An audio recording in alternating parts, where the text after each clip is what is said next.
বাংলাদেশের জনগণ দীর্ঘ ১৭ বছর নিষ্পেষিত হয়েছে, তাদের অধিকার থেকে বঞ্চিত হয়েছে। আমাদের বিএনপির মাননীয় চেয়ারম্যান, গণপ্রজাতন্ত্রী বাংলাদেশ সরকারের মাননীয় প্রধানমন্ত্রী জনাব তারেক রহমান, তার নেতৃত্বে দীর্ঘদিন এই স্বৈরাচারের বিরুদ্ধে আন্দোলন করে আমাদের এই গণতান্ত্রিক অধিকার আমরা ফিরে পেয়েছি। এই আন্দোলনে জনগণ অনেক ক্ষতিগ্রস্ত হয়েছে, অনেকে তা আহত হয়েছে, অনেকের মায়ের বুক খালি হয়েছে।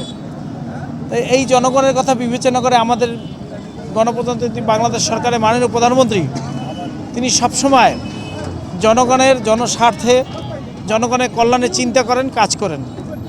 এই দলের তার একজন কর্মী হিসেবে আমিও জনগণের পাশে থাকার জন্য সামান্য একটু চেষ্টা, আমরা আগামী দিনে জনগণের জন্য, জনগণের পাশে থাকার জন্য, নগরবাসীর জন্য, নগরের উন্নয়নের জন্য আমরা কাজ করতে চাই। আপনাদের সবার সহযোগিতা চাই। আপনারা সবাই ভালো থাকবেন। আগামী দিন যেন আমরা জনগণের জন্য আরও বেশি কিছু করতে পারি, সেই দোয়া আপনাদের কাছে প্রত্যাশা করি।